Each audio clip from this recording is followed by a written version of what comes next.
গল্প হয়তো তোমারই জন্য। লেখায় আয়না আরা। ভরা বিয়ের বাড়ির মধ্যে আয়ানা দেয়ালের সাথে চেপে ধরে আছে ফিল্ম স্টার আয়াস। এদিকে আয়ানা ঘেমে একাকার। আয়ানা নিজেকে সামলে আয়াসের থেকে নিজেকে ছাড়াতে ছাড়াতে বলে, আয়াস ভাইয়া ছাড়ো প্লিজ। কেউ দেখলে খারাপ ভাববে। আয়াস ডোন্ট কেয়ার ভাব নিয়ে বলে, না ছাড়বো না, আগে তুই বল রিয়ানের সাথে এত কি তোর? আয়ানা ভ্রুকুচকে তাকায়। ও বুঝতে পারছে না আয়াস কি বলছে, তবুও বলল, মানে কি বলছো তুমি আয়াস ভাইয়া? রিয়ান ভাইয়ার সাথে আবার কি? আয়াস দাঁতে দাঁত চেপে বলল, আমার বাংলা কথা বুঝিস না? রিয়ানের সাথে এত ধলাইলি করিস কেন? আয়াসের পুরো কথার মানে বুঝতে পেরে আয়ানা আয়াসের হাত ঝটকা দিয়ে ছাড়িয়ে বলে, উল্টা পাল্টা কথা বলা বন্ধ করবা। সে আমার মামাতো ভাই, তার সাথে কথা বলতেই পারি। বলে 1 মিনিটও দাঁড়িয়ে না থেকে চলে আসলো ওইখান থেকে। আয়ানার রাগে গাড়িড়ি করছে। এতটা রাগ ওর আগে কখনো হয়নি। আয়ানাকে মুখ ফুলিয়ে থাকতে দেখলে মনীষে আয়ানার গাল টেনে দিয়ে বলে, কি হয়েছে তোর, রেগে আছিস কেন? আয়ানা বলে, না এমনি আপু। তুমি পার্লারে যাবা না? মুন হেসে বলে, তোকে না নিয়ে যাই কিভাবে? তুইও রেডি হয়ে আয়, আমরা একসাথে যাই সাজতেন। আয়ানা হেসে সম্মতি জানায়। রেডি হয়ে মুনের সাথে পার্লারে যাওয়ার জন্য বেরিয়ে পড়ে। আজ মুনের বিয়ে। মুন হলো আয়ানার ফুফাতো বোন। মুনের বিয়ে উপলক্ষে তারা গ্রামে এসেছে। আয়াস হলো মুনের ভাই। আয়াস পেশায় একজন ফিল্ম স্টার।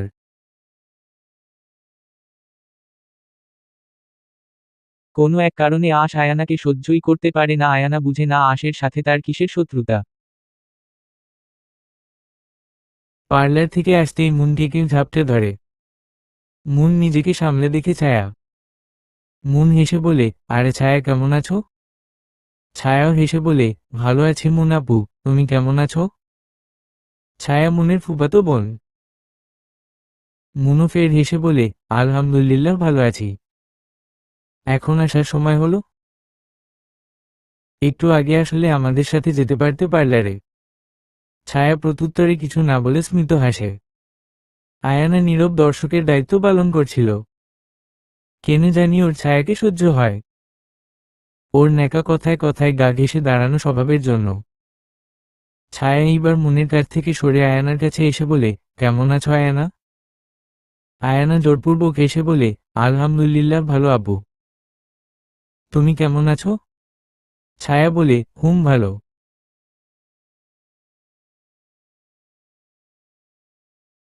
ছায়ার চোখ এইবার অন্যজনকে খুঁজতে লাগে। আয়ানা লক্ষ্য করে বলে, কাউকে খুঁজছো বুঝি আপু? ছায়া আয়ানার দিকে তাকিয়ে কিঞ্চিত হেসে বলে, হ্যাঁ। তোমার আয়াস ভাই কোথায়? আয়ানা বলে, আয়াস ভাইকে দুপুরে দেখেছিলাম পরে আর দেখিনি কিন্তু কেন? কি বলবা তাকে? শেষের কথাগুলো বলে সন্দিহান দৃষ্টি নিক্ষেপ করল ছায়ার দিকে। ছায়ার জোরপূর্বক হাসির রেখা টেনে বলে, না এমনি। আসার পর থেকে তো শুধু আয়াসের সাথেই দেখা হয়নি তো তাই। আয়ানার বিশ্বাস না হলেও বলল, ও আচ্ছা একটু পরেই চলে আসবে হয়তো। ছায়া কিছু না বলে দ্রুত জায়গা প্রস্থান করলো যেন গেলেই বাজে। আয়ানা ডালা সাজাতে মনোযোগ দিল, এমনতে অনেক সময় ব্যয় হয়েছে, একটু পরেই মুনকে নিচে নিয়ে যাবে। মুনকে নিচে নিয়ে গিয়ে বসানো হলো স্টেজে। একে একে মুনকে সবাই হলুদ ছোঁয়াচ্ছে, কিন্তু আয়ানা ভাবছে আয়াস কোথায়? বোনের বিয়ে আর সেই নেই, কি সাংঘাতিক ছেলেরে বাবা। আয়ানার ভাবনার মাঝে আগমন ঘটল আয়াসের। আয়াস আয়ানাকে চিন্তায় মগ্ন থাকতে দেখে আয়ানার সামনে এসে তুড়ি বাজিয়ে বলে, এই কই চলে গেলি? আয়ানা ধ্যান থেকে ফিরতেই আয়াসকে দেখে চমকে যায়। পরেক্ষণেই সামলে বলে উঠে, না ভাইয়া, মানে এতক্ষণ কোথায় ছিলা? আয়াস কিছুটা রাগী গলায় বলল, তোকে কৈফিয়ত দিতে বাধ্য নই আমি। আয়ানা চুপ হয়ে গেল, যদিও কথাটা ওর খারাপ লেগেছে। ইলমা আয়ানার পাশে বসে বলে, বুঝি না এই আয়াসটা তোর সাথে এমন করে কেন, কত কিউট একটা মেয়ে তুই। ইলমার কথায় আয়ানা হেসে বলে, তুমিও অনেক কিউট ইলমা আপু। হলুদ আয়োজন শেষে সব ভাই বোনেরা একজোট হয়ে বসেছে গল্প করতে। গল্প শেষে ইলমা আপু বলল, এই চলো না আমরা সবাই কিছু খেলি। আয়ানা খুশিতে লাফিয়ে বলে, ইয়ে চলো খেলি। আয়াস মুখে স্পষ্ট বিরক্তির ভাব টেনে বলল, তোরা এখন এইসব পিচ্ছিদের গেম খেলবি? ছায়াও তাল মিলিয়ে বলে, হ্যাঁ এইসব বাচ্চাদের খেলা, আমরা বরং গল্পই করি। কিন্তু আয়ানা নাছোড়বান্দা, একবার যেটা বলবে সেটা করেই ছাড়বে। আয়ানার জন্য সবাই খেলতে রাজি হয়ে যায়। সবাই ঠিক করে ট্রুথ অ্যান্ড ডেয়ার খেলবে। আয়াস এই সব পিচ্ছিদের খেলায় রাজি ছিল না, সবার জোরাজুরিতে সেও রাজি হয়ে গেল। আয়াস, তুই একটা গান গাবি, এরকম নর্মাল বাংলা গান না, রোমান্টিক গান গেতে হবে, তাও আবার তোর প্রেয়সীকে মিন করে। দাঁত কেলিয়ে কথাটা বলল রুবায়েত ভাইয়া। হ্যাঁ, বোতল ঘুরিয়ে আয়াস ভাইয়ের দিকেই পড়েছিল, তারপর আয়াস ভাইয়াকে ডেয়ার দিয়েছে গান গাইতেই হবে। আয়াস ভাইয়াও হার মেনে গান গাওয়া শুরু করে দেয়। হয়তো তোমারই জন্য হয়েছি প্রেমে যে বন্য, জানি তুমি অনন্য, আশার হাত বাড়াই, যদি কখনো একান্তে চেয়েছি তোমায় জানতে, শুরু থেকে শেষ প্রান্তে ছুটে ছুটে গেছি তাই, আমি যে নিজেই মত্ত জানি না তোমার শর্ত, আমি যে নিজেই মত্ত জানি না তোমার শর্ত, যদি বা ঘটে অনর্থ তবুও তোমায় চাই, হয়তো তোমারই জন্য হয়েছি প্রেমে যে বন্য, জানি তুমি অনন্য, আশার হাত বাড়াই, আমি যে দুরন্ত দুচোখে অনন্ত, ঝড়ের দিগন্ত জুড়েই স্বপ্ন ছড়াই, তুমি তো বলনি মন্দ তবু কেন প্রতিবন্ধ, তুমি তো বলনি মন্দ তবু কেন প্রতিবন্ধ, রেখো না মনের দ্বন্দ্ব, সব ছেড়ে চলে যাই, হয়তো তোমারই জন্য। শেষের লাইনটা আমার দিকে তাকিয়ে গাইল, যা দেখে আমার মনে কিছুটা খটকা লাগলো। গান গাওয়া শেষে রুবায়েত ভাইয়া আয়াস ভাইয়াকে বলল, কিরে মিয়া, গান দেখি ভালোই গাও, প্রেমে ট্রেমে পড়লে নাকি সত্যিকারে, বলে অট্টহাসি দিল। আয়াস ভাইয়া মুচকি হেসে বলল, হয়তো পড়তেও পারি কারো প্রেমে। আয়াস ভাইয়ের কথায় সবাই ঠাট্টায় নিলেও আমি বেশ সিরিয়াসলি নিলাম। জম্পি সাইডটা শেষে আমরা যে যার রুমে চলে এলাম। আমি নিজের রুমে এসে আয়াস ভাইয়ের গানের মানে বোঝার চেষ্টা করতে লাগলাম, যদিও ব্যর্থ আমি। সারাদিনে অনেক কাজ করার ফলে মাথা ধরে গিয়েছিল, তাই সোজা কুসুম গরম পানি দিয়ে শাওয়ার নিয়ে বেরিয়ে ব্যালকনিতে চলে গেলাম। সকালে আধার মুছে আবছা আলো দেখা যাচ্ছে, হিম শীতল বাতাস বইছে। সাধারণ দিনের থেকে এক খুব দ্রুত খুব ছুটে গিয়েছে আমার। আমি উঠে ফ্রেশ হয়ে নিচে গিয়ে দেখলাম সবাই ব্রেকফাস্ট করছে, একমাত্র আয়াস ভাইয়া বাদে। হয়তো কাল বেশি রাত জেগে থাকার জন্য পড়ে পড়ে ঘুমাচ্ছে এখন, তাতে আমার কি। আমি ব্রেকফাস্ট করে নিলাম। একটু পরে মুন আপুকে সাজাতে মানুষ আসবে। বেশ কিছুক্ষণ পর পার্লারের দুইজন মহিলা আসলো মুন আপুকে সাজাতে। ভাবতেই কত অবাক লাগছে, যার সাথে ছোটবেলা থেকে কত খেলতাম, আজ তার বিয়ে। মুন আপুকে সাজিয়ে চলে যেতেই একে একে সবাই রেডি হতে থাকে। সবাই রেডি হতেই বাহিরে যাই আমরা। আমাদের দাদু বাড়ির উঠোনটা বেশ বড়, তাই ওইখানে প্যান্ডেল টাঙিয়েছে। গেট ধরে আমি, ইলমা আপু আরো কিছু বোনেরা দাঁড়িয়ে আছি। আমাদের 20,000 টাকা দাবি, কিন্তু তারা দিতে নারাজ, কিন্তু আমরা নাছোড়বান্দা, যতক্ষণ না টাকা দিবে তার গিন্নিকে নিয়ে যেতে দিব না। সায়ান ভাইয়া কাঁদো কাঁদো মুখ করে বলল, ভাই দিয়ে দে টাকা। আমারে কতক্ষণ যাবৎ দাঁড়া করাই লাগছে। আমি দাঁত খেলিয়ে বলি, তো দেন না মিয়া, টাকা দেন, গিন্নি নিয়ে যান। আমার কথায় সবাই হেসে উঠল। অতঃপর তারা হার মেনে নগদ 20,000 টাকা দিয়ে ভিতরে ঢুকে। গ্রামের বিয়েতে এইভাবে টাকা আদায় করার মজাই আলাদা। আমি ভিতরে যেতেই আমাকে হেঁচড়ে টান দিয়ে আড়ালে নিয়ে যেয়ে ফিসফিসিয়ে বলে, কিরে, টাকা লুট করতে তো ভালোই পারিস, তা কতবার লুট করেছিস? চিরপরিচিত কণ্ঠস্বর শুনে চমকে উঠি। বুঝতে পারি এটা আর কেউ না, আয়াস ভাইয়া। আমি মুচকি হেসে বলি, হ্যাঁ, তোমার মতো তো আর আমি রসকসহীন মানুষ না যে সাধু সেজে বসে থাকব। বলে দৌড় দিলাম। এক দৌড়ে ইলমা আপুর সামনে এসে হাঁপাতে লাগলাম। ইলমা আপু এতক্ষণ ছবি তুলছিল। আমাকে হাঁপাতে দেখে আমার কাছে এসে বলে, কিরে আয়ানা, হাঁপাচ্ছিস কেন? আমি নিজেকে সামলে বললাম, না আপু। কি করছিলে? ইলমা আপু সেলফি তুলতে তুলতে বলে, তোর আসার আগ পর্যন্ত ছবি তুলছিলাম। এখন তুই আমাকে একটা ছবি তুলে দে। ইলমা আপুকে ছবি তুলে দিয়ে আমি মুন আপুর কাছে গেলাম। মুন আপুকে সায়ান ভাইয়ের পাশে বসানো হয়েছে। দুইজন বেশ মানাচ্ছে। মানাবেই না কেন, প্রেমের বিয়ে তাদের। মুন আপনি আর সায়ান ভাইয়ের ছবি তুলছে ফটোগ্রাফাররা। আমি অন্যদিকে চলে গেলাম। চাচিরা আর মা মিলে বসে গল্প করছে। আমিও গিয়ে তাদের গল্পে যোগ দিলাম। তিন কবুলে মুন আপু আর সায়ান ভাই এক পবিত্র বন্ধনে আবদ্ধ হল। আজ থেকে তারা স্বামী স্ত্রী। বিয়ের পর্ব শেষ হতেই খাওয়ার পর্ব শুরু হয়ে যায়। সব গ্রামের মানুষেরা খাওয়ার জন্য বসে পড়েছে। আমরাও বসে পড়ি। আয়াস ভাইয়া ঠিক আমার পাশে চেয়ারে বসেন। আমার অস্বস্তি বোধ হতে লাগে হঠাৎ করে, তবু চুপচাপ খেতে লাগলাম। খাওয়ার পর্ব শেষ হতেই শুরু হয় বিদায় পর্ব। মুন আপুর জন্য কষ্ট লাগছিল অনেক। মুন আপু অনেক কান্না করে। অবশেষে সে চলে যায় গাড়িতে উঠে। আয়াস ভাইয়ের মুখে কোনো কষ্টের ছাপই দেখতে পাচ্ছিলাম। এ কেমন ভাই, বোনের বিয়ে হলো আর একটু কাঁদলো না? রুমে এসে ফ্রেশ হয়ে কোনো মতে বিছানায় গায়ে এলিয়ে দেই। সারাদিনে অনেক দখল গিয়েছে, যার জন্য শুতেই ঘুম চলে আসে।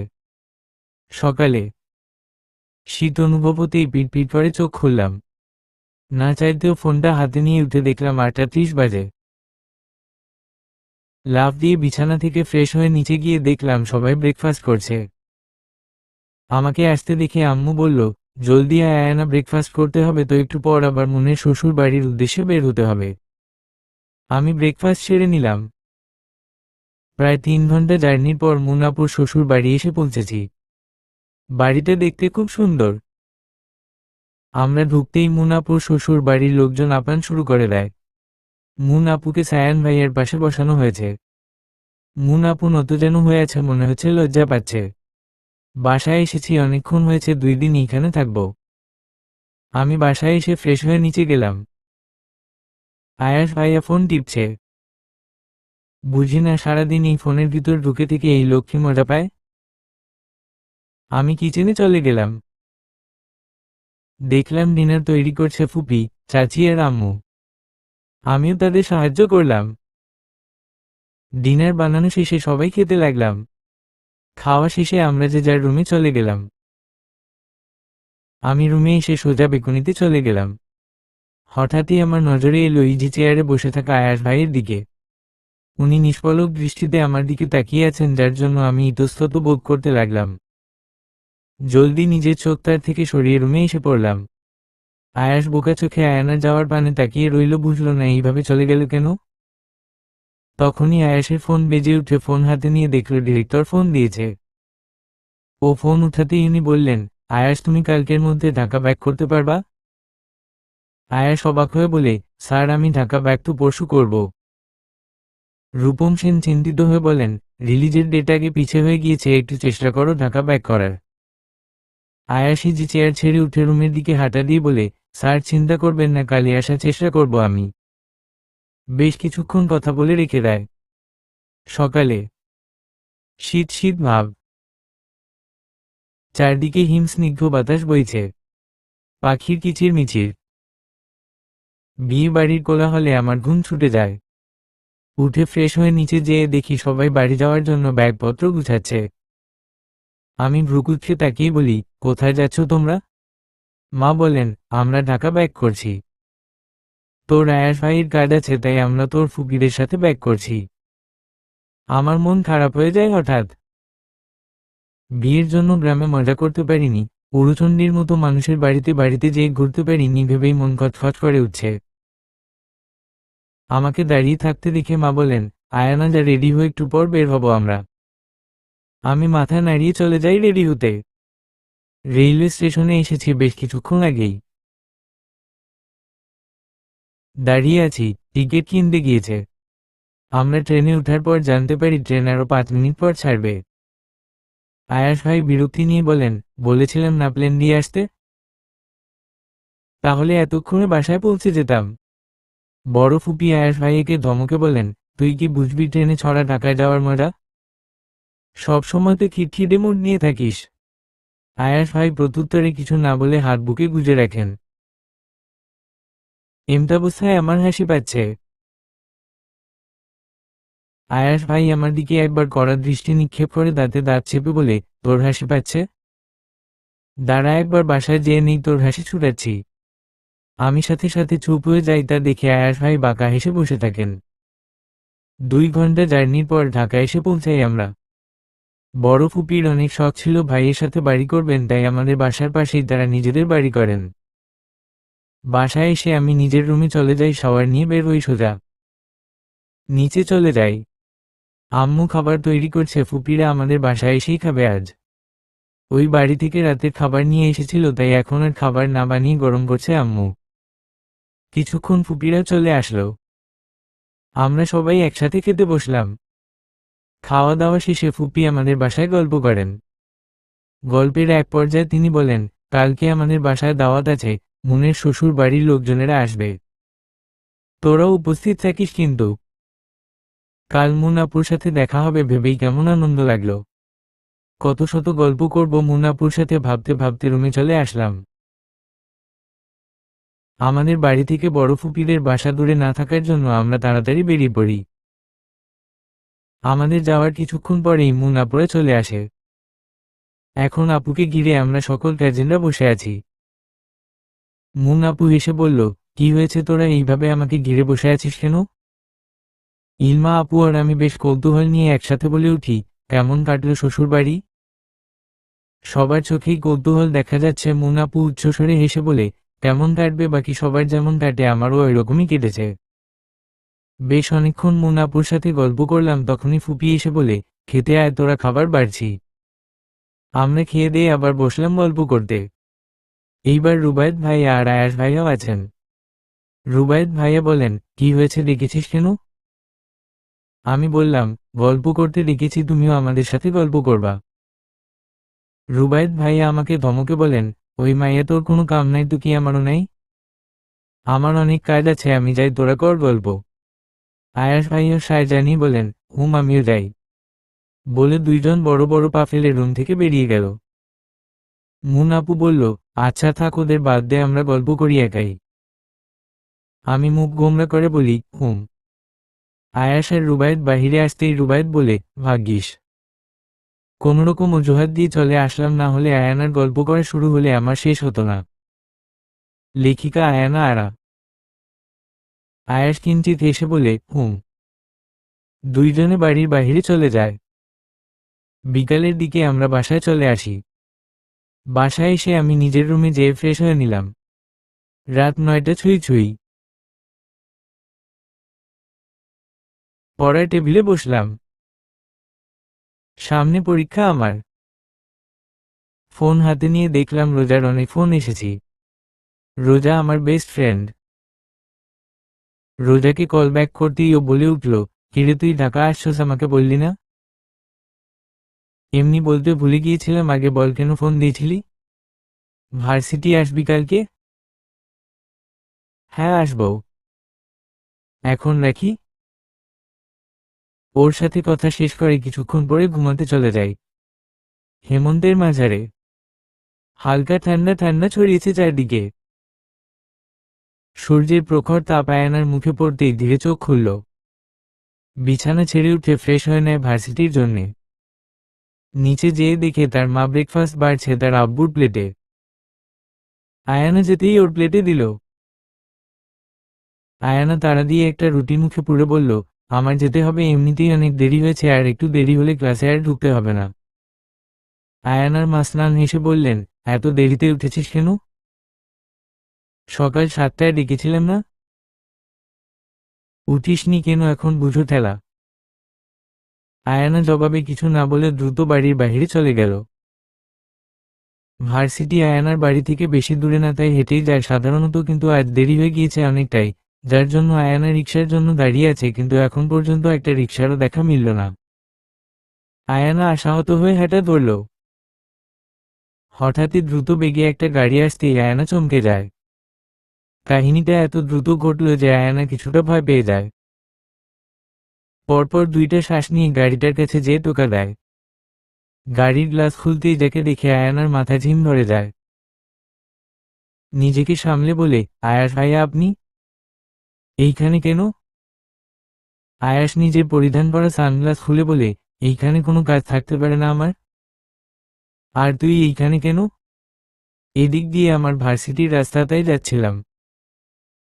আয়াস কিছু না বলে কিছুক্ষণ ভেবে ফের বলল, গাড়িতে উঠে পর, তোকে ভার্সিটি পৌঁছে দেই ফার্স্ট। আয়ানা কিছু বলবে তার আগেই আয়াস গরম চোখ করে ওর দিকে তাকায়। আয়ানা শুকনো ঢোক গিলে পিছনের সিটে বসতে নিলে আয়াস ঢোক উঠে বলে, ও হ্যালো, তোমার ড্রাইভার না আমি, ওকে? আয়ানা কিছু না বলে ফ্রন্ট সিটে বসে পড়ে। আর চোখে একবার আয়ানার দিকে তাকিয়ে গাড়ি স্টার্ট দেয়। আয়ানাকে ভার্সিটি দিয়ে নিজের কাজে চলে যায়। আয়ানা ভার্সিটির সামনে থাকা সবার দিকে চোখ বুলায় একবার। সবাই কেমন অদ্ভুত দৃষ্টিতে ওর দিকে তাকিয়ে আছে। মনে হয় কিছু চুরি করে পালিয়েছে। আয়ানা গায়ে না মাখিয়ে ভার্সিটির গেট দিয়ে প্রবেশ করে। নিজের ক্লাসরুমে আসতেই ওকে কেউ ঝাপটে ধরে আয়ানা তাল সামলাতে না পেরে পড়ে যায়। নিজেকে সামলে উঠে দাঁড়িয়ে রেগে বলে, কে রে তুই? তাকাতেই রামিজাককে দেখতে পায়। রামিজাক দাঁত কেলিয়ে হাসছে। আয়ানা রেগে বলে, কি সমস্যা তোর? দোস্ত, তোর সাথে যে একটা ছেলে আসছে না? আয়ানার আর বুঝতে বাকি রইল না কার কথা বলছে। আয়ানা মাথা নাড়িয়ে বলে, তো আমার সাথে সেটেল করাই দে না। আয়ানা ঠোঁট চেপে হেসে বলে, হা হা হা হা, নিজেরটা নিজে কর, আমাকে বলিস কেন? বাইদা রাস্তা আওসাফ, জোয়াইরিয়া, রোজা, সাবা, আন্নি, আহনাফ ওরা কোথায়? জানিসই তো ওরা অনেক পেটুক। ক্যান্টিনে গেছে খাইতে। তখনই আগমন ঘটল 6 জনের। সাবা এসে বলল, কিরে কতদিন পর আসলি? কেমন কাটলো তোর বিয়ের দাওয়াত? হ্যাঁ ভালো, তুই কেমন আছিস? এই তো ভালো, তুই? ভালো। বলে ওদের দিকে তাকিয়ে আমি বললাম, তো বাচ্চারা কেমন আছো তোমরা? আলসাফ বলে, চুপ থাক। আমরা বাচ্চা? আমি মিটমিটিয়ে হেসে বললাম, হ্যাঁ তোরা ছাগলের 3 নাম্বার বাচ্চা। শুরু হলো আমাদের দুইজনের মধ্যে ঝগড়া। অতপর ঝগড়া মিটমাট হলে সবাই যার যার বেঞ্চে যেয়ে বসে পড়ে। ব্রেক টাইমে আমরা সবাই ক্যান্টিনের উদ্দেশ্যে গেলাম। সাবা আমার দিকে তাকিয়ে বলল, শেখ রাসেলের জন্মদিন উপলক্ষে স্যার বটগাছের নিচে যেতে বলছে কালকে।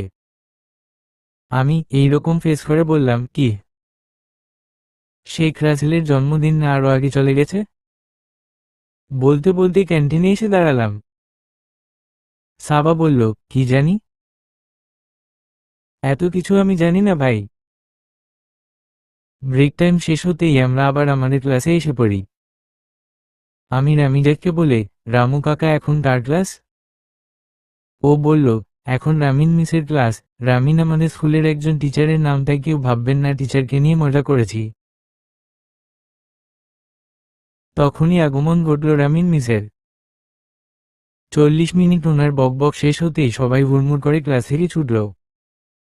আমরা পুরো ক্যাম্পাসে একবার চক্কর দিয়ে বের হলাম। আমরা সবাই অনেকটাই উড়নচণ্ডী টাইপ।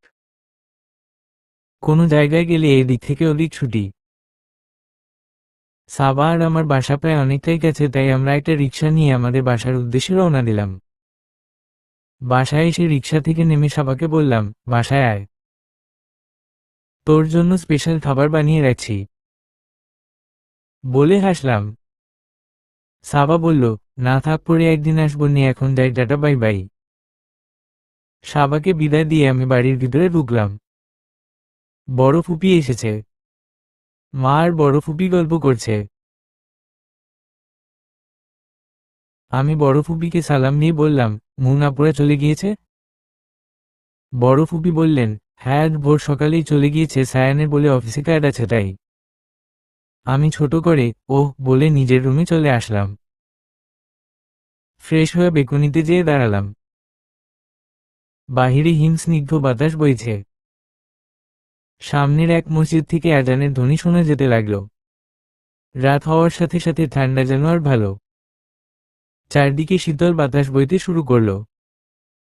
আমি দুপুর থেকে মায়া আর তানহার সাথেই ছিলাম। সবে রাত 9:00টা ছুঁই ছুঁই। এই বাড়ির সবাই যেন 8টা বাজার পরপর দিয়ে রাতের খাবার সেরে নেয়। এখন বাড়ির সবাই ঘুমার জন্য প্রস্তুত হচ্ছে। মায়ের রুমে আছি এখনো। মায়া আমাকে বলল, ভাবি তোমার রুমে যাও। হু, যাব এখনই। উঠলাম, ওদের দুইজনকে বিদায় দিয়ে রুমের উদ্দেশ্যে আসলাম। দরজা ঠেলে রুমে ঢুকলাম, দরজা ভিড়ে বিছানার উপর তাকাতেই দেখলাম একটা টাওয়াল রাখা।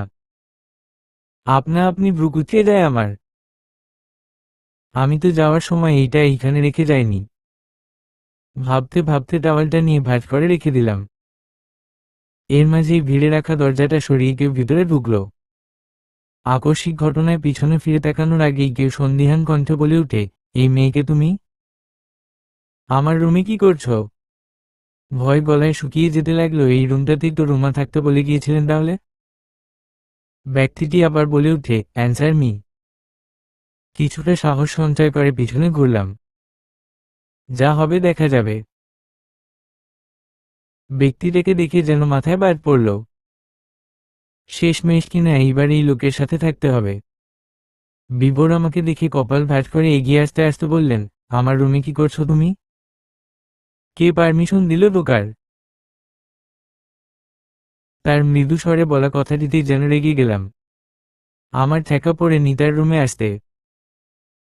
দাঁত কিরমির করে বললাম, ঠেকা পড়েনি আমার। আর আপনি এই রুমে কি করছেন আগে সেটা বলুন। জানেন না কারো রুমে ঢুকলে পারমিশন নিতে হয়? আমার এইরূপ কথায় বিভোর বোকা বনে গেলেন। ভ্রুকুচকে বলেন, হোয়াট? আমার রুমে আমি তোমার পারমিশন নিয়ে ঢুকবো মেয়ে? চোখ বড় বড় করে তাকালাম ওনার দিকে। উনি একবার পা থেকে মাথা পর্যন্ত পরখ করে বলে, তোমাকে চেনা চেনা লাগছে। কোথাও যেন দেখেছিলাম। মুখ ঘুরিয়ে বলি, হয়তোবা। বিভোর চোখ মুখ কুঁচকে বলেন, কথা পেঁচাবে না। এই 1 বছরে শারীরিক গঠন বদলেছে, কিন্তু এতটাই বদলায়নি যে চেনা যাবে না। লোকটা নিশ্চিত স্মৃতিশক্তি ভুলে খেয়ে বসে আছে। পেঁচাবো না। আপনার মা বলেন নিকে আমি স্ত্রী। বাকিটা বলতে যেয়ে থেমে গেলাম। আমার চুপ থাকা দেখে বিভোর বিরক্ত নিয়ে বললাম, স্ত্রী? বাকিটা বললে না যে? এইটাই বলতে চাইছো তুমি আমার স্ত্রী, তাই তো? থমকালাম তার কথায়। সব যদি মনেই থাকে তাহলে বলছে কেন? উনি আমার নীরবতা দেখে তাচ্ছিল্য হেসে বলেন, কি এইটাই বলতে চাইছো না? বললাম, সব যদি বুঝেই থাকেন তাহলে অবুঝের মতো বসে থাকা আপনাকে মানায় না। অপর পাশ থেকে মৃদু হাসার শব্দ শুনলাম। বিভোর ধপ করে বিছানায় বসে বলেন, রাত তো হলো, ঘুমাবেন না? থমথমে মুখে তাকালাম তার পানে। জবাবে কিছু বললাম না। আমার উত্তরের অপেক্ষা না করে বলেন, চিন্তা নেই, আমি শুব না আপনার সরি তোমার সাথে। দয়া করে সোফায় যেয়ে শুয়ে পড়ুন মিস থুক্কু, মিসেস বিভোর। মিসেস বিভোর কথাটা যেন কানে বাজতে লাগল। উত্তর দিলাম, আমি কেন শুভ সোফায়? আপনি ঘুমান সোফায়। মুখ ভার করে জবাব দিলাম। বিভোর শব্দ করে হেসে উঠে দাঁড়িয়ে আমার কিছুটা কাছে এসে ঝুঁকে বলেন, রুম আমার, তাহলে বিছানায় আমি শুভ, রাইট? জবাব দিলাম না, শুধু শুধু মুখ খারাপ করার দরকার নেই। চুপচাপ বিছানায় যে শুয়ে পড়লাম, এইবার বুঝবে মজা। বাধ্য সোফায় শুতে হবে তার নিশ্চয়ই। আমাকে অবাক করে দিয়ে তিনিও আমার পাশে শুয়ে ফিসফিসিয়ে বলেন, মিসেস স্পর্শিতা, কি ভেবেছিলেন আপনি বিছানায় শুয়ে পড়লেই আমি বাধ্য হয়ে সোফায় যাব? হু, এতটা সোজাই বিভোর হাসান না। থমথমে মুখে মুখ ঘুরিয়ে দেখালাম। অতঃপর বিছানা ছেড়ে উঠে দাঁড়ালাম। উনি আমার দিকে তাকিয়ে বললেন, দেখো, শুতে হলে বিছানায় এসে ঘুমাও, না হলে সোফায় ঘুমাও। আমি সোফাও ঘুমাবো না, মনে রেখো এটাই। তীক্ষ্ণ দৃষ্টি নিক্ষেপ করলাম তার দিকে, ক্ষিপ্ত গলায় কিছু বলতে যেয়ে থেমে গেলাম। একবার সেই সোফার দিকে চোখ বুলালাম, না, এই সোফা ঘুমানোর মতো অবস্থায় নেই। কিছুক্ষণ চিন্তা করে আরেকবার বিছানার দিকে তাকালাম। বিভোর আমার দিকে তাকিয়ে মিটমিটিয়ে হাসছেন। ওনার এই হাসি যেন রাগটা বাড়িয়ে দিল। কোনো কথা না বলে উঠে ওনার থেকে অনেকটাই দূরত্ব বুঝিয়ে বিছানার শেষ মাথায় যেয়ে শুলাম। মাঝবার পর একটা বালিশ রাখলাম। উনিও কিছুই বললেন না, নির্বাকের মতো চেয়ে রইলেন। ঘন কুয়াশাচ্ছন্ন চারিপাশ। ঘুম থেকে উঠেছি কিছুক্ষণ আগেই। বিভোর এখনো ঘুমুচ্ছেন, আমাদের মাঝে দূরত্ব হয়ে আছে একটা বালিশ। আমি উঠে ফ্রেশ হয়ে নিলাম। ঘরের বাহিরে যেয়ে দেখলাম সবাই বসে আছে। সবাই বলতে মায়া, তানহা আর আমার শ্বশুর শাশুড়ি। তাহসিন সাহেব খবরের কাগজ পড়ছিলেন। ছেলের বউকে দেখে মাথা তুলে একবার আর চোখে তাকান, আবার পড়ায় মনোযোগ দেন। মায়া আমাকে দেখে ইশারায় গেছে দেখে। আমি যেতেই আমার টেনে ওর পাশে চেয়ারে বসায়। অতঃপর হালকা চিৎকার করে তার মাকে ডাকল। রান্নাঘর থেকে ছুটে আসেন শেফা আক্তার। একবার আমার দিকে তাকিয়ে মায়ের দিকে তাকিয়ে বলেন, কি হয়েছে, ডাকলি কেন? মায়া নাস্তা করতে করতে বলে, ভাবিকে নাস্তা দেও। উনি আমার দিকে তাকিয়ে বললেন, বিভোর কোথায়? ও আসেনি কেন? বললাম, উনি ঘুমাচ্ছেন। উনি কিছু বললেন না, রান্নাঘরে চলে গেলেন। রান্নাঘর থেকে আমাকে ইশারায় ডাকলেন। উঠে গেলাম রান্নাঘরে। আমাকে একটা রুটি আর সবজি সহিত একটা প্লেট ধরিয়ে দিয়ে বললেন, তোমার শ্বশুরকে এটা দিয়ে আসো, তারপর তোমারটা এসে নিয়ে যাও। কিছু না বলে ওনার আদেশ মতো শ্বশুরকে প্লেটটা দিলাম। নাস্তা সেরে মায়া আর তানহার সাথে তাদের রুমে বসে আছি। তারা গল্প করছে, কিন্তু আমার আপাতত গল্প করছে। আমাকে চুপ করে থাকতে দেখে তানহা বলল, ভাবি তুমি চুপ করে আছো কেন? আমাদের সাথে ভালো লাগছে না তোমার? কোনো অসুবিধা হচ্ছে? মাথার দুপাশে নাসূচক নাড়ালাম। ওরা নিজেদের মধ্যে পুনরায় গল্প করতে থাকল। এর মাঝে শেফা আক্তার অর্থাৎ আমার শাশুড়ি এসে গম্ভীর স্বরে বলেন, মায়া, তোর চাচিরা আসবেন, স্পর্শিতাকে রেডি করিয়ে দিস। তানহা আর সাদাফ দুই ভাই বোন। ওরা বিভোর আর মায়ের খালাতো ভাই বোন। মায়ের উদ্দেশ্যে কথাটা বলেই হনহন করে বেরিয়ে পড়েন। ডেবাডেব করে চেয়ে রইলাম মায়ের দিকে। মায়া আমার দিকে তাকিয়ে হেসে বলে, বুঝলে, নতুন বউ সাজতেন হবে তোমার। মায়ের কথায় তানহাও হাসল। বলল, কত বেলা হয়ে গেল, তোমার বর এখনো উঠল না ভাবি? কাল কত রাত অবধি জেগেছিলে? ওর কথায় তাজ্জব বনে গেলাম আমি। কথার আগামথা না বুঝে বললাম, মানে? মায়া তানহার হাতে চিমটি কাটতেই তানহা মৃদু আর্তনাদ করে উঠল। মায়া জোরপূর্বক হেসে বলে, কিছু না। ওর কথায় বেশি পাত্তা দিও না, আজগুবি কথা বলতে অনেক ভালো পারে ও। ছোট করে, ওহ, বললাম। মায়া কিছু না বলে বলল, দেখো, গল্প করতে করতে কত সময় পার হয়ে গিয়েছে।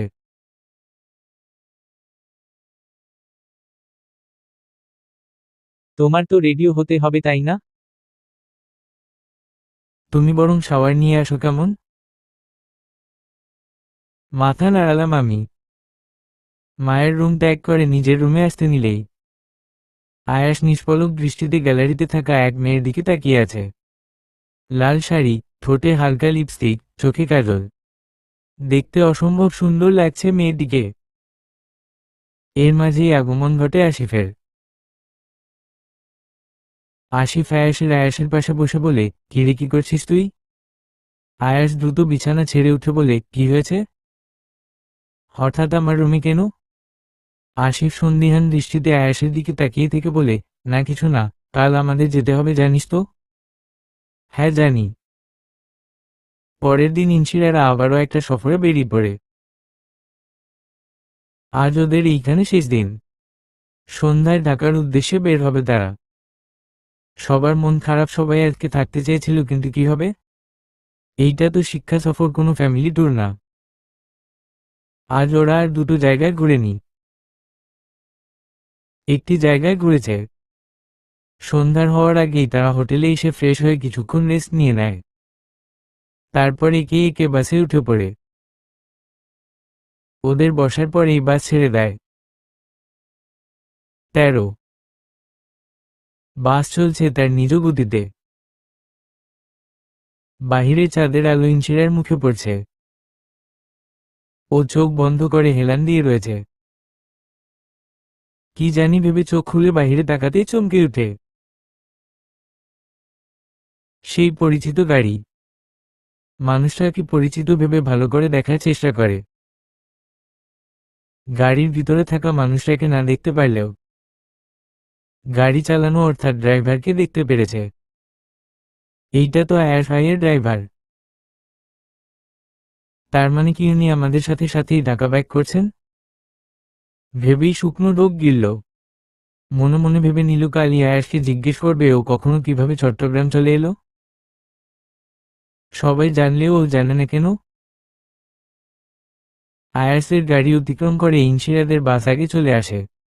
ইনশিরা আবার সিটের সাথে হেলান দিয়ে চোখ বন্ধ করে নিল। প্রায় 4 ঘন্টা 30 মিনিট জার্নির পর ঢাকা এসে পৌঁছালো ইনশিরাদের বাস। বাস স্টেশনে যার যার ফ্যামিলি মেম্বার এসেছে নিতে। ইনশিরাকে নিতে এসেছে। ও বাসায় এসে পড়লে ওর আম্মু এসে বলে, এসে পড়েছিস? রুমে যেয়ে ফ্রেশ হয়ে খাবার দিচ্ছি, তারপর ঘুমাতে যা। ইনশিরা জবাবে কিছু না বলে চলে গেল।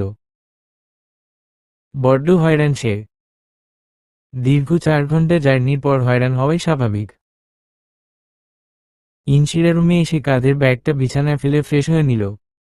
মাথা ধরেছে তাই একটা ট্যাবলেট খেয়ে নিচে গেল।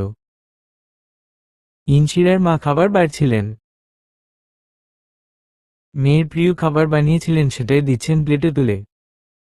ইনশিরা চেয়ারে বসে পড়ল। অনেক খিদে লেগেছিল তার, তাই দেওয়ার সাথে সাথে মুখে পুরে নিল ভাত। খাওয়া শেষে তার আম্মুর উদ্দেশ্যে বলল, মাথা টিপে দিবে? মাথা ধরেছে অনেক। উনি মুচকি হেসে বললেন, চল। রুমে এসে নিজের মার পায়ে মাথা রেখে চোখ বন্ধ করে নিল ইনশিরা। ইনশিরার আম্মু ইনশিরার বিলি কেটে দিচ্ছেন আর ইনশিরা ঘুমাচ্ছে আরাম করে। ইনশিরা গভীর ঘুমে তলিয়ে যেতেই উনি ধীর পায়ে উঠে রুম ত্যাগ করলেন। সকালে বেশ দেরিতেই উঠল ঘুম থেকে। আজ আর ভার্সিটি যাবে না ও। আজ এমনিতেও বন্ধ। ইনশিরা উঠে ফ্রেশ হয়ে নিচে যায়। দেখে বড় ফুপি এসেছে। ওদের বাসা ওর বড় ফুপির বাসার অনেকটাই কাছে, তাই উনি যখন ইচ্ছে হয় চলে আসেন। ইনশিরা যেতেই উনি হাসি মুখে বলেন, কেমন কাটল শিক্ষা সফর? ইনশিরা হেসে বলল, হ্যাঁ ভালোই কেটেছে। কিছুক্ষণ কথা বলে ব্রেকফাস্ট করে নিজের রুমে চলে আসে। রুমে এসে ফোন হাতে নিয়ে দেখে মুন ফোন দিয়েছে। মুনের ফোন উঠিয়ে হ্যালো বলতেই মুন বলল, বড়দের সালাম দিতে হয় জানিস না? ইনশিরা হেসে বলে, আগে বলো হঠাৎ ফোন দিলে যে? আমাদের মনে পড়ল কেন তোমার হঠাৎ করে? কোনো সুসংবাদ নাকি? মুন লজ্জামাখা গলায় বলল, তুই বেহায়া জানতাম, এতটা বেহায়া জানতাম না। যাই হোক, ওইসব কিছুই না, খালি এই বলতে ফোন দিয়েছি শিক্ষা সফর কেমন কাটলো তোর? এই তো ভালোই কেটেছে।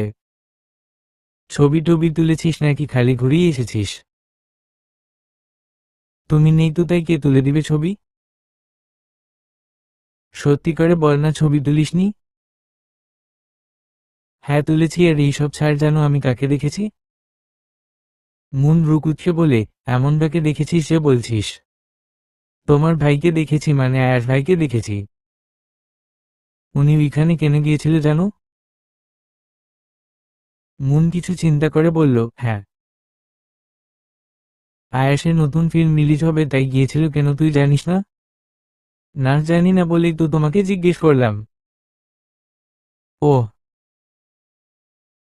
তুই যেদিন গিয়েছিলি ওরা ওই দিনই গিয়েছে, কাল মেবি চলে এসেছিল। হ্যাঁ আসার সময়ও দেখেছিলাম। তোকে দেখেনি?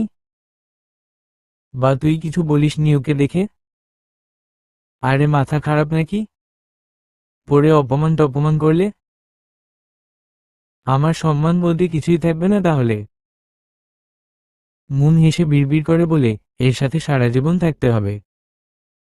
ইনশিরা শুনতে না পেয়ে বলে, কি বললা? শুনতে পেলাম না তো। মুন কথা ঘুরিয়ে বলে, না না কিছু না। আচ্ছা ঠিক আছে রাখি। ভালো থাকিস। আল্লাহ হাফেজ। বলে রেখে দিল। ইনশিরা বোকা বনে গেল। কিছুই বুঝতে পারল না। ফোন রেখে পড়তে বসল। হঠাৎই ওর এক বই থেকে একটা ছবি গড়িয়ে নিচে পড়ল, হাতে নিয়ে দেখল ও আর আয়াস। দুইজনের মুখেই হাসি লেগে আছে। ইনশিরার হাতে একটা পুতুল, যা আয়াস নিতে চাচ্ছে। ইনশিরা ছবিটা দেখে হেসে আবার যত্ন করে রেখে দেয়। কত বছর আগের ছবি এটা। আগে আয়াস ওর সাথে কত খেলতো, এখন তো আর সহ্যই করতে পারে না ভেবে মন খারাপ হলো ইনশিরার। কিছুক্ষণ পরে টেবিল ছেড়ে উঠে দাঁড়ালো। শাওয়ার নিয়ে বারান্দায় গেল। অদ্ভুত বিষয়, আজ ওর আয়াসের সাথে দেখা মিলেনি। হঠাৎই ইনশিরার আয়াসের জন্য চিন্তা হতে লাগলো। ও আর 1 মিনিটও বেকুনিতে না দাঁড়িয়ে দেখে নিজের মাকে বলে আয়াসের বাড়ির উদ্দেশ্যে বের হলো। আয়াসের বাড়ির কলিং বেল চাপতেই বড় ফুপি দরজা খুলে দিলেন। ইনশিরাকে এই সময় দেখে তিনি বেশ অবাক হয়েছেন, যা ইনশিরা ভালোই বুঝতে পেরেছে। ইনশিরার ফুপি বলেন, ইনশু তুই এইখানে? ইনশিরা জোরপূর্বক এসে বলে, কেন আসতে পারি না? না তা কেন পারবি না? সাধারণত তুই এই সময় আমাদের বাসায় আসিস না, তাই জিজ্ঞেস করলাম এইখানে কেন হঠাৎ করে। আজ দুপুরে লাঞ্চ তোমাদের বাসায় করব, তাই এসেছিলাম। হেসে বলল কথাটা। ইনশিরার বড় ফুপি খুশি হয়ে বলেন, ভালোই হয়েছে, তোর মাকেও ফোন করে বলিস চলে আসতে। আচ্ছা, কিন্তু এখন ভিতরে ঢুকতে দিবা নাকি? হুম, আয় আয়। ইনশিরা ভিতরে ঢুকে সোফায় বসল। আয়াসের রুমে যাওয়ার জন্য মনটা কেন জানি ছটফট করছে। ইনশিরার বড় ফুপি রান্নাঘরে যেতেই ইনশিরা সেই সুযোগের সদ্ব্যবহার করে গুটি গুটি পায়ে আয়াসের রুমের দিকে পা বাড়াল। আয়াসের রুমের কাছে আসতেই দেখতে পেল দরজা ভিড়ে দেওয়া। সেই সুযোগে আস্তে করে আয়াসের রুমে উকি দিল। দেখল আয়াস উপর হয়ে ঘুমাচ্ছে। ইনশিরা আস্তে করে ভিতরে ঢুকতেই কেউ কর্কশ গলায় বলে উঠল, এই মেয়ের রুমে ঢুকছিস কার পারমিশনে? ইনশিরা থমকে দাঁড়ালো। ভীতু চোখে তাকিয়ে দেখল আয়াস তাকিয়ে আছে ওর দিকে ভ্রু কুঁচকে। ও ভয়ে ভয়ে রোগ গিলল। আয়াস ফের বলে উঠল, কি হয়েছে বলছিস না কেন? কার পারমিশনে রুমে ঢুকেছিস? আর এইখানেই বা কি করছিস তুই? ইনশিরা মাথা নিচু করে বলল, আসতে পারি না আমি? ইচ্ছা হয়েছে এসেছি। কার পারমিশনে হুম? আর কোনোদিন আসবি না। ইনশিরা বলল, আসবো আসবো, তুমি যতবার না করবা ততবারই আসবো। তবে রে। বলে উঠে আসতে নিলে ইনশিরা দিল দৌড়। আয়ানা নাম দিলে আপনারা বলেন আয়াসের আপন বোন লাগে, আর ইনশিরা দিলে বলেন ইনশিরা নাম সুন্দর না, আমি এর নাম চেঞ্জ করব না, ইনশিরাই থাকবে। নিচে এসে ইনশিরা হাঁপাতে লাগলো। জান যায় যায় অবস্থা ছিল তার। ইনশিরার বড় ফুপি দেখে ঘামতে দেখে ব্যস্ত হয়ে বলল, ইনশু, কি হয়েছে তোর? হাঁপাচ্ছিস কেন? ইনশিরা নিজেকে সামলে বলে উঠল, না ফুপি, কিছু হয়নি। ইনশিরার ফুপি মৃদু হেসে বলেন, আচ্ছা ঠিক আছে, তোর মাকে ফোন দিয়ে আসতে বল। ইনশিরা হেসে আচ্ছা বলে নিজের মাকে ফোন দিল। কিছুক্ষণ কথা বলে রেখে দিয়ে নিজের ফুপির সাহায্য করতে রান্না ধরে গেল। সবকিছু টেবিলে এনে রাখতে রাখতে ওর মা এসে কলিং বেল চাপল। সবাই বসল লাঞ্চ করতে। ইনশিরার মা আয়াসকে না দেখে বলেন, আপা আয়াস কোথায়? ও কি খাবে না? দেখছি না তো ওকে। ইনশিরার বড় ফুপিও বলেন, রুমি আছে মনে হয়। ঘুমাচ্ছে, কাল রাতে এসেছিল তো, তাই মনে হয় অনেক হয়রান। আচ্ছা তাহলে ওকে ডেকে দিন, একসাথেই খাই। আচ্ছা। বলে আমার উদ্দেশ্যে বললেন, ইনশু, যা তো তোর আয়াস ভাইয়াকে ডেকে নিয়ে আয়। ইনশিরা জোরপূর্বক এসে সম্মতি জানায়। বাধ্য মেয়ের মতো না চাইতেও আয়াসকে ডাকতে যেতে হয় ওর।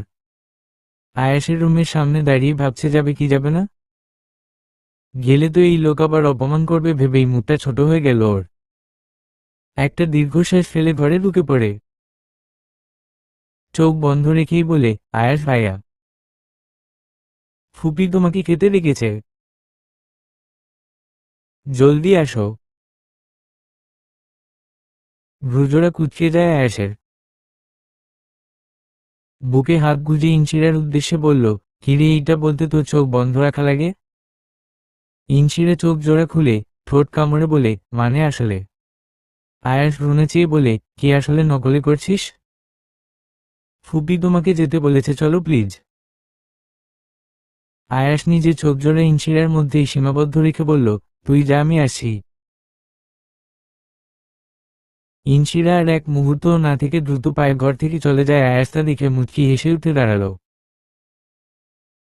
ফ্রেশ হয়ে নিচে এসে ইনশিরার পাশে চেয়ারে বসল। ইনশিরা বড় বড় চোখ করে আয়াসের দিকে তাকালো, যে কিনা ওর পাশেও বসতে ওকে কথা শোনাতো আয়াস তার পাশে বসেছে। মনে হয় না নিজ ইচ্ছায় বসেছে আগের বারের মতো। আয়াস গম্ভীর মুখ করে খাওয়া শেষ করল। ইনশিরা খেয়ে নিল। ইনশিরার ফুপি ইনশিরার উদ্দেশ্যে বলে ওঠেন, কেমন হয়েছে রান্না? ভালো লেগেছে তোর? ইনশিরা মৃদু হেসে বলে, কি যে বলো না ফুপি, তোমার হাতের রান্না তো জাস্ট ফাটাফাটি। এত মজাদার খাবার কিভাবে বানাতে পারো? আমাকে শিখিও তো। ইনশিরার ফুপি ইনশিরার কথায় হেসে বলেন, অবশ্যই আসিস একদিন, সময় করে সব শিখিয়ে দিবনে। বড্ড আদরের ভাতিজি ইনশিরা তার। হবেই বা না কেন, আদরের ছোট ভাইয়ের মেয়ে বলে কথা। ইনশিরা উনার সাথে অনেক ফ্রি। ইনশিরার আম্মু আর ফুপি মিলে গল্প করা শুরু করলো। ইনশিরাও তাদের সাথে যোগ দিতে গেলেই আয়াস খোঁচা মেরে বলে উঠে, ছি ইনশু, তোর কাছ থেকে এইটা আশা করিনি। এখন তুই সাস বাহু সিরিয়ালের মতো কুটনামি করবি? ইনশিরা জমে যায়। কয় বছর পর আয়াসের মুখে ইনশু ডাক শুনছে ভেবে পায় না। অজান্তেই ঠোঁটের কোণে হাসি ফুটে ওঠে। আয়াসের দিকে তাকিয়ে হেসে বলে, কেন, তুমিও যোগদান করতে চাও নাকি বুঝি? আয়াস আর চোখে ইনশিরার দিকে তাকিয়ে বলল, হোয়াট? তুই কি আমাকে নিজের মতো ভাবছিস? আমার কি কাজ নাই কুটনামি করব? ইনশিরা হেসে বলে, কিভাবে বুঝলা ফুপি এর আম্মু কুটনামি করছে কারো? তুমিও কি কুটনামি করছো নাকি? আয়াস বিরক্তি নিয়ে বলে, দেখ তো কিভাবে ফুসুর ফুসুর করতেছে, যে কেউ দেখলে ভাববে কারো বদনাম করতেছে। ইনশিরা তাকিয়ে দেখলে ঠিকই তো। দেখে মনে হচ্ছে কারণ আমি আসলেই বদনাম করছে। একদম ফিসফিসিয়ে। ইনশিরা নিজের হাসি সংযত রেখে বলে, আচ্ছা বুঝেছি, তুমি জানি কোথায় যেতে নিচ্ছিলে। আয়াস একবার নিজের হাতের ঘড়ির দিকে তাকিয়ে বলল, দেখেছিস ইনশু, তোর জন্য আমার কত লেট হয়ে গেল। কাজে যেতে হবে এখন। আমি তোমাকে দেরি করাইনি, তুমি তো গল্পে যোগদান দিতে। ইনশিরার সম্পূর্ণ কথা শেষ না করতে দিয়ে আয়াস থামিয়ে বলে, হয়েছে তোর? আর কত শোনাবি এইটা নিয়ে কথা, থামো এইবার। ইনশিরা হেসে বলে, হিহি টাটা, যাও। আয়াস চলে যেতেই ও যোগদান দিল নিজের মা ফুপির আড্ডায়। আড্ডা শেষ হতেই ওর ফুপি বলে উঠে, আচ্ছা শোনো ইনশিরার মা। হুম বলেন আপা। কাল আমি মুক্তার বাসায় যাব। তুমি যাবা নাকি? ইনশিরার মা কিছুক্ষণ ভেবে বলেন, হ্যাঁ আপা যাব। ইনশিরা বাসায় এসে নিজের রুমে যেয়ে বিছানায় শুয়ে ফেসবুকে লগ ইন করল। আয়াসের আইডি ঘাঁটতে লাগল। আয়াসকে একটা মেয়ের সাথে ছবি তুলতে দেখে যেন ইনশিরার রাগে গা জলে পুড়ে যাচ্ছে। বিড়বিড় করে বলল, ওরে দেখো তো, মেয়েদের সাথে ছবি তোলার জন্য কি খুশি। হো, কত হাসি খুশি দেখাচ্ছে তাকে, আর আমার সাথে একটু ভালো করে হেসেও কথা বলতে পারে না। আয়াস ইচ্ছে মতো গালি দিতে দিতে ফোনটা রেখে দেয়। ভেবেই নিল এই লোকের সাথে আর কোনোদিনও কথা বলবে না। তখন এমনি এমনি আসবে কথা বলতে। হো, বিছানা ছেড়ে উঠে গেল। ভাবলো আজ নিচে যাবে খেলতে। ইনশিরাদের বাড়ির নিচে অনেক বড় একটা জায়গা আছে খেলার জন্য। অনেক বাচ্চারা বিকালে খেলতে আসে তাদের সাথে ব্যাডমিন্টন খেলতে। মাঝে মাঝে ইনশিরাও যোগ দেয়, কারণ ব্যাডমিন্টন ও অনেক ভালো পারে এবং ওর আনন্দও লাগে বাচ্চাদের সাথে খেলতে। ইনশিরা নিজের মাকে বলে নিচে আসতেই কিছু বাচ্চারা ওকে ঘিরে ধরে। রায়ান বলল, আপু তুমি এসেছো কতদিন পর? কেমন কেটেছে তোমার চট্টগ্রামে, বললে না তো? ইনশিরা হেসে রায়ানকে বলে, অনেক ভালো কেটেছিল। আজ খেলবি না তোরা ব্যাডমিন্টন? হ্যাঁ খেলবো তো। তুমিও খেলবা? তোর খেলবি আর আমি খেলবো না, এইটা কোনো কথা নাকি? শুরু হলো ইনশিরার আনন্দের সময়। ব্যাডমিন্টন খেলতে খেলতে ইনশিরার ব্যাট টাচ হয়ে যায়, সাথে সাথে সব বাচ্চারা বলে উঠল, ব্যাট টাচ, তুমি আউট আর খেলতে পারবে না। ইনশিরা বলল, কেন কেন? কিসের ব্যাট টাচ হোম? কোনো ব্যাট টাচ না, আমি আউট না গেম থেকে। ইনশিরা ওদের সাথে এই নিয়ে ঝগড়া করতে লাগলো। এক পর্যায়ে ওরা হেরে বলল, ঠিক আছে তুমি ব্যাট টাচ না, যদিও তুমি চিটিং করেছো। ইনশিরা শয়তানি হেসে আবার খেলতে লাগলো। খেলতে খেলতে হঠাৎই ইনশিরার ককটা উড়ে কোথাও চলে যায়। ইনশিরা বলল, নিয়ে আয় তো তোরা। এইবার ওরা সবাই রেগে বলল, না তুমি নিয়ে আসবে। এখন যদি এটা টাক্কু কাকা হয় তাহলে তো আমরা সেই সাথে তুমিও। ইনশিরা ভয়ে ঢোক গিলে বলে, কিসের টাক্কু কাকা? তোরা উনারে ভয় পাস? লজ্জা করে না আবার বলিস? সবাই ছোট ছোট চোখ করে বলে, তুমি যদি এতই সাহসী তাহলে তুমি যে নিয়ে আসো না, শুধু শুধু আমরা যাব কেন? এজহ। রাকিব বলে উঠে, হ্যাঁ তুমিই যাবে। প্রথমত তুমি বড়, দ্বিতীয় তুমি ককটা উড়িয়েছ। আনতেছি ফ্রিতে, জ্ঞান দেওয়া বন্ধ কর। বলে চলে যেতে লাগল। ভয়ে ভয়ে শুকনো ঢোক গিলে ইনশিরা। নিজেকে কেমন অসহায় অসহায় মনে হচ্ছে তার। কেন যে আজ ব্যাডমিন্টন খেলতে গেল ভেবেই আফসোস হচ্ছে তার। কারণ ককটা আর কারণ আয়াসের কাছে যেই পড়েছিল। আয়াস এতক্ষণ ফোনে কথা বলছিল। মুখে ছিল ব্ল্যাক মাস্ক। সবাই আর চোখে একবার ওকে দেখে নিজেদের মতো চলে যাচ্ছে। সামনেই তিনজন গার্ড স্ট্রেটভাবে দাঁড়ানো। একজন গার্ডের হাতে কক। আয়াস ফোন কল রেখে গম্ভীর হয়ে ইনশিরার দিকে তাকিয়ে বলে, তোর বয়স কত রে? ইনশিরা ঠোঁট কামড়ে বলে, কেন বলো তো? আয়াস দীর্ঘশ্বাস ফেলে মাস্ক খুলে বলে, সিরিয়াসলি ইনশু? তোর বয়স নিশ্চয়ই 20-21 হবে। আর তুই কিনা পিচ্ছিদের গেম খেলছিস?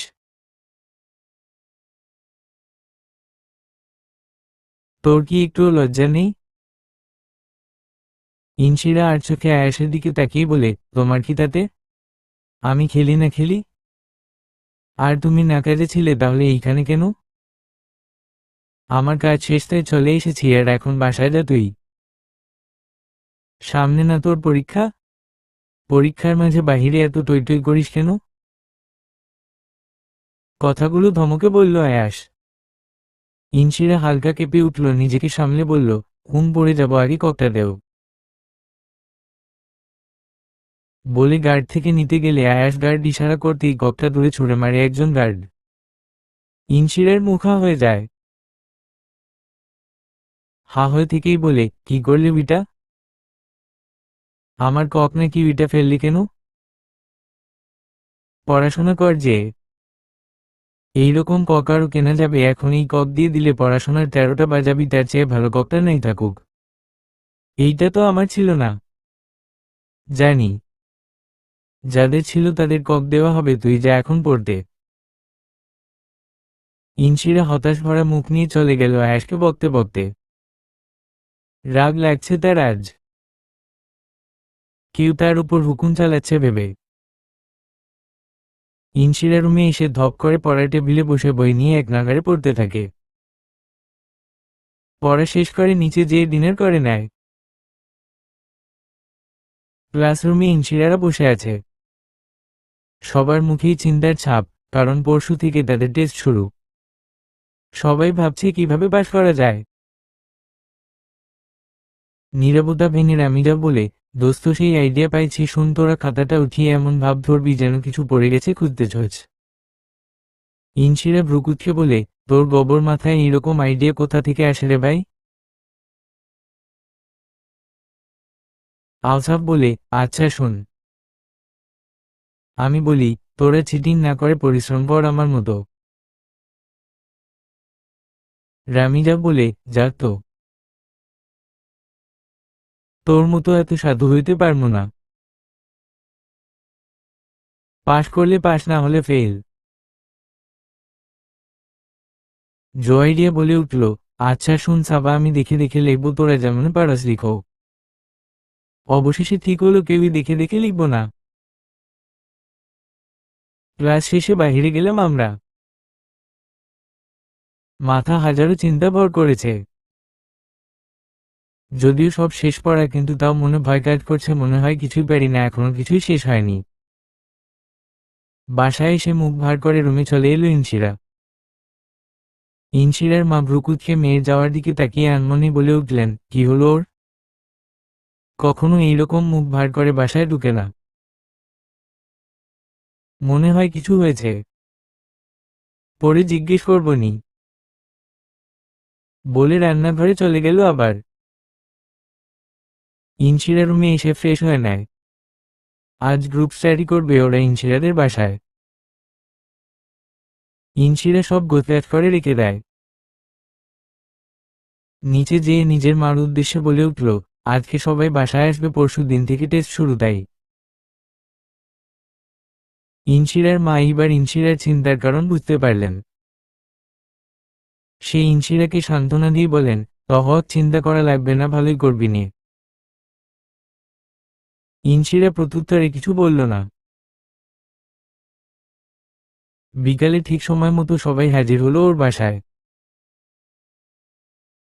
ওরা সবাই পড়ার জন্য ইনশিরার রুমে গেল। রামিদা ফোন টিপতে টিপতে বলে, তোরা পড়, পরীক্ষার জন্য পড়ে আমারে বলে দিস।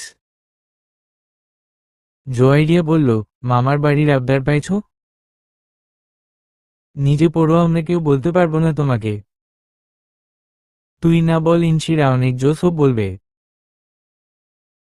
ইনশিরা ঠাট্টার সুরে বলল, হে আমারই ঠিক নাই, পাশ করবো নাকি না আবার তোরে? অসম্ভব। যা, তোদের বলা লাগবে না, আমি এমনই পারি সব। সবাই ওহো করে হেসে দিল ওর কথায়। সবাই একসাথেই বলে উঠল, হে, দেখবনি। তখন ইনশিরার মা এসে বলেন, কি হচ্ছে এইখানে? পড়া বাদে তো গল্পই বেশি হচ্ছে মনে হয়। ওনাকে দেখে সবাই পড়ার ভান করলো। ইনশিরার মা আলতো হেসে বললেন, থাক, অভিনয় করা লাগবে না, আমি নাস্তা এনেছি, খেয়ে নাও তোমরা। আর ভালো করে পড়ো, পরীক্ষায় পাশ করতে হবে। পরীক্ষার জন্য শুভকামনা। উনি নাস্তা দিয়ে যেতেই সবাই হুমড়ি খেয়ে পড়ল খাবার জন্য। এই বলল আমি খাবো, আরেকজন বলল আমি খাবো। সবাই নাস্তা শেষ করতেই রামিজা বলল, ভাই পেট ভরে গেছে, আজ না পড়লে চলে না? আলসাফ অসন্তুষ্ট হয়ে বলল, না, তোর যদি সমস্যা হয় তুই যা, আমরা পড়ব। ভাই তোরা এমন করতেছস, মনে হয় পরীক্ষায় পাশ করে মহাভারত উদ্ধার করবি। পরীক্ষায় পাশ করলে বা ফেল করলে কি বা হবে, সে তো বিয়ে করে সংসারই করতে হবে। জোয়াইরিয়া বিরক্তি নিয়ে বলে উঠল, তোর সংসার করার ইচ্ছা থাকলে আমাদের কি? তোর ক্যারিয়ার নিয়ে স্বপ্ন না থাকলে কি আমাদের কি কোনো স্বপ্ন থাকবে না? এই ভাবনা ভুলে গিয়ে ভালো হয়ে যাও মাসুদ, সময় আছে এখনো। রামিজার ডোন্ট কেয়ার ভাব নিয়ে বলে, এইসব পড়াশোনা তোরা কর, আমার দ্বারা এইসব সম্ভব না, বলে ফোন টিপতে লাগলো। ইনশিরাও আর ওকে নিয়ে মাথা না ঘামিয়ে নিজেদের মতো পড়তে লাগলো। পড়া শেষ হতেই সবাই এক বড় শ্বাস ফেলে বলল, ফাইনালি পড়া শেষ। ইনশিরা ঘড়ির দিকে তাকিয়ে দেখল 7টা ছুঁই ছুঁই। ইনশিরা ওদের উদ্দেশ্যে বলল, দেরি হয়ে গিয়েছে তো, বাসায় যাবি না? দেরি গেলে তো আবার আন্টি চিন্তা করবে। ইনশিরার কথায় সবাই সায় মিলিয়ে বলল, হ্যাঁ একটু পরেই বের হব। টানা 2 ঘন্টা পরে হাত ব্যথা করছে অনেক। হঠাৎই রামিডা লাফ দিয়ে উঠে বলে উঠল, আচ্ছা ইনশু, তোর সেলিব্রিটি ভাইকে ফোন দিয়ে এইখানে ডাকনা, সেলফি তুলে ইনস্টায় আপ দিব। ইনশিরা বিরক্তি নিয়ে বলল, ওনার কি আর খেয়ে দেয়ে কাজ নাই তোর সাথে সেলফি তুলতে ওদিক থেকে এদিক আসবে? দেখ ভাই, বলেছিলাম সেটিং করিয়ে দিতে, সেটা তো করালি না, এইবার ডাক না হলে কোনোদিনও কথা বলবো না তোর সাথে। ইনশিরা রেগে গিয়ে বলল, আমি চাইলেই কি উনাকে রাখবো আজব? আর তুই কি মানুষ নাকি? আমার সন্দেহ হচ্ছে এখন। তোরে যে এখন কি করতে মন চাচ্ছে বলে বুঝাতে পারবো না। অবশেষে ইনশিরা প্রায় 1-2 বছর পর আয়েশের নাম্বারে ডায়াল করল। ডায়াল করার সময় হাত কাঁপছিল তার। এই লোক কি ভাববে না ভাববে ভেবে সবাই ইনশিরার ফোনের দিকে তাকিয়েছিল কৌতূহল নিয়ে। ইনশিরা নাম্বার ডায়াল করে লাউড স্পিকারে দিল। ইনশিরা মিনমিনিয়ে বলে উঠল, হ্যালো। অপর পাশ থেকে শোনা গেল। অপর পাশকে কেউ বলল, ইনশু। ইনশিরা চমকে উঠল। তার মানে আয়েশের কাছে ওর নাম্বার এখনো আছে? ভাবতেই ইনশিরার ঠোঁটের কোণে হাসি ফুটে উঠল, যা সবার চোখে এড়িয়ে গেল। ইনশিরা বলল, হ্যালো ভাইয়া, তুমি কি বাসায় আছো? আয়েশ রুকুচ্ছে বলে, আমার থাকা আর না থাকা দিয়ে তোর কি? আর ফোন কেন দিয়েছিস সেটা বল। তোর মতলব ভালো ঠেকেছে না।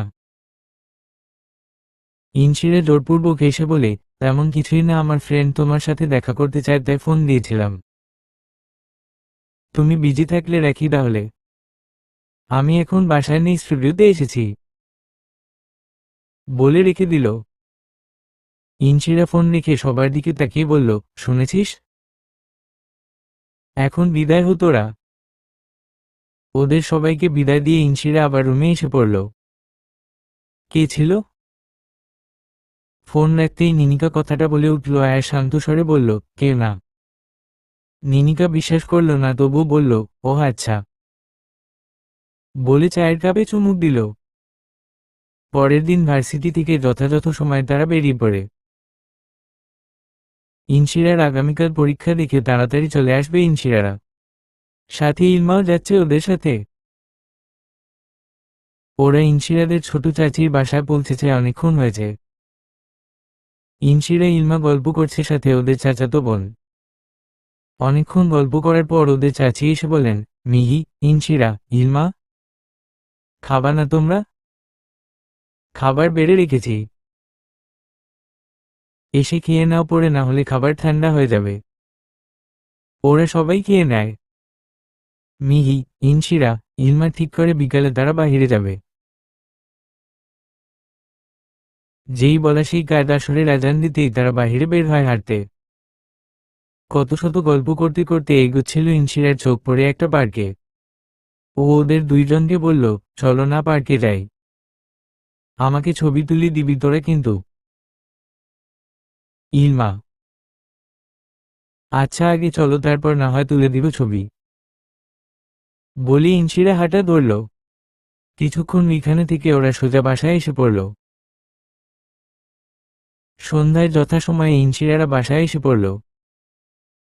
ইনশিরা ফ্রেশ হয়েই বইয়ে মুখ গুজে রইল। সারাদিন টই টই করে ঘুরেছে, এখন পড়তে হচ্ছে ভেবেই ইনশিরার কান্না পাচ্ছে। নিজেকে সামলে পড়তে থাকল। সকালে পরীক্ষার হলে বসে বসে ঝিমুচ্ছে ইনশিরা। সারারাত ঘুম না হওয়ার ফল এখন ভোগ করতে হচ্ছে ওকে। কোনোরকম পরীক্ষা দিয়ে বের হলো, কিছুই ভালো লাগছে না ওর। বাসায় এসে ফ্রেশ হয়ে অনেক বড় কিছু জানতে পারল। ওর মা বাবা ওর বিয়ে ঠিক করেছে। ইনশিরার মাথায় যেন বাজ পড়ল। এত তাড়াতাড়ি কেন তারা ওকে বিয়ে দিবে ভেবেই পাচ্ছে না।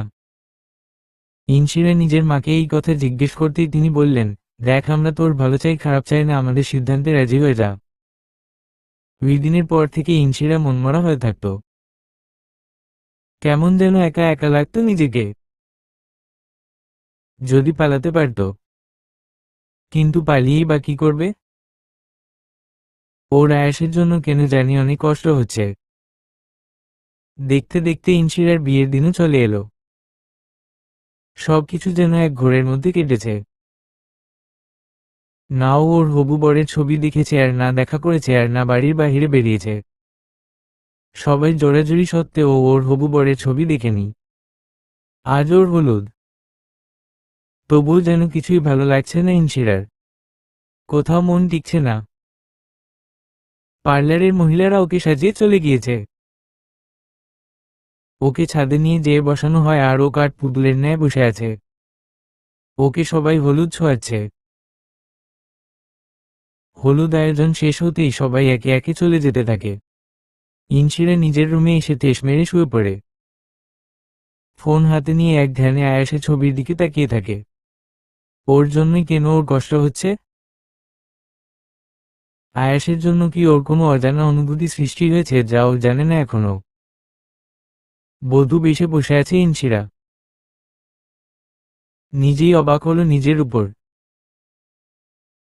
হঠাৎই দরজা খট করে খুলে যেতেই চমকে ওঠে।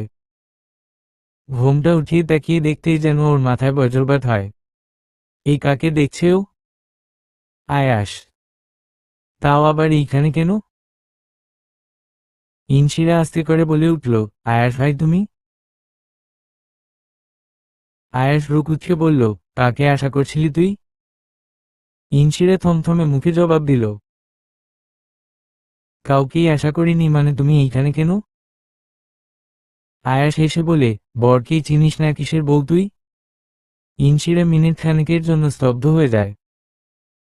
বিশ্বাস করতে কষ্ট হচ্ছে আয়াস ওর স্বামী। আয়াস ইনশিরার পাশে বসে বলে, ভাবছিস আমাকে বিয়ে কিভাবে করলি তুই? আমি বলছি তোর আব্বু তোর সাথে আমার বিয়েই ঠিক করেছিল, কিন্তু তুই খাওয়া দাওয়া সারাদিন মনমরা হয়ে থাকতি, এমনকি আমার ছবি পর্যন্তও দেখিসনি। আর কবুল বলার সময় যখন নাম নিয়েছিল আমার, তখন তুই অন্য ধ্যানে ছিলি, আর অন্য ধ্যানে থাকলে আমরা কোনো কিছুই শুনতে বা বুঝতে পারি না। ইনশিরার অবাক হয়ে বলল, তুমি আমাকে কেন বিয়ে করেছ? তুমি তো আমাকে সহ্যই করতে পারো না তাহলে? আয়াস মৃদু হেসে বলে, আরে পাগলি, আমি তোকে ভালো না বাসলে বিয়ে করব কেন? সত্যিই তুই অনেক বোকা। 3 বছর পর হয়তো তোমারই জন্য হয়েছি প্রেমে যে বন্য। জানি তুমি অনন্য, আশার হাত বাড়াই। যদি কখনো একান্তে চেয়েছি তোমায় জানতে, শুরু থেকে শেষ প্রান্তে ছুটে ছুটে গেছি তাই। আমি যে নিজেই মত্ত, জানি না তোমার শর্ত। আমি যে নিজেই মত্ত, জানি না তোমার শর্ত।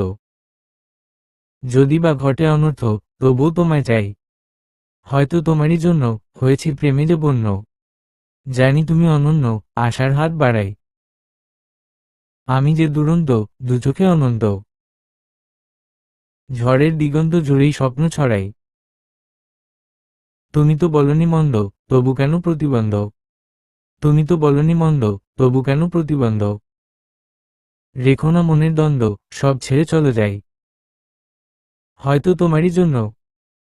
লাইনগুলো মনে করতেই আয়াসের চোখে পানি চলে এলো। ও ভাবতেই পারছে না ইনশিরা আর নেই। হ্যাঁ, ওই দিনের পর 3 বছর কেটে গেছে। সাথে বেড়েছে আয়াস ইনশিরার ভালোবাসা। কিন্তু এই ভালোবাসা বেশিদিন থাকেনি। ওদের বিয়ের 2 বছর পর ইনশিরার ক্যান্সার ধরা পড়ে। বাঁচার সম্ভাবনা খুব কম ছিল।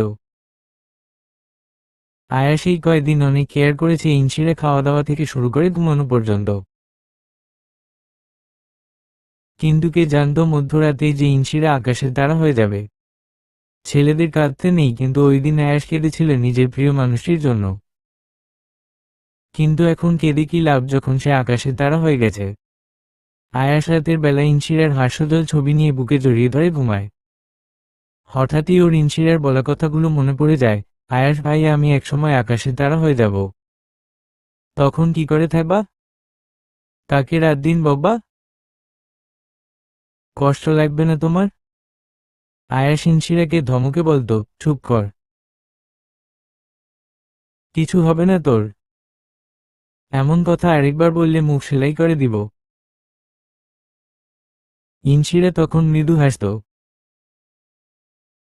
এইসব তো সত্য নয়, এইগুলো শুধুই মিথ্যা সান্ত্বনা। ইনশিরার কথা মনে পড়তেই মাঝে মাঝে আয়াসের চোখ থেকে পানি গড়িয়ে পড়ে। কথায় আছে না, কাছে থাকতো মর্ম বুঝে না, হারিয়ে গেলে ফিরে পায় না। আয়াসের ক্ষেত্রেও তাই হয়েছে। ইনশিরার বেঁচে থাকার সময় খালি বকত, কিন্তু একজন সেই মেয়েটাই যে আকাশে তারা হয়ে গিয়েছে। বেশিরভাগ রাতই এখন আয়াসের নির্ঘুম কাটে ইনশিরার সুখে। সমাপ্ত।